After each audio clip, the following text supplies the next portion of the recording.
স্বপ্নে রাম, লেখক বিষ্ণুপ্রসাদ দাস।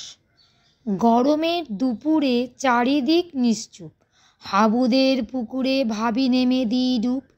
চোখ পড়ে ওপারে, দেখে মন আন চান, গাছে আছে আম ধরে, ভাবি পরে হবে চান।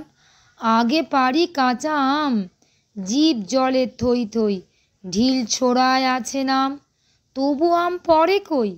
শেষবার টিপ করে যেই মারি ঢিল, আম নয় গুম করে পিঠে পড়ে কিল। ঘুরে দেখি পিছনে, বাবা কখন কে জানে হাজির আমায় খুঁজতে। বলে বেটা বেল্লিক, যা ভেবেছি তাই ঠিক, ব্যস্ত আম পাড়তে।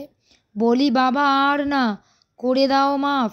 মাফ করা দূরে থাক, কানে পড়ে চাপ। চোখ খুলে দেখি মা টানছে যে কান, বলছে জলদি ওঠো এক্ষুনি আসবে স্কুল ভ্যান।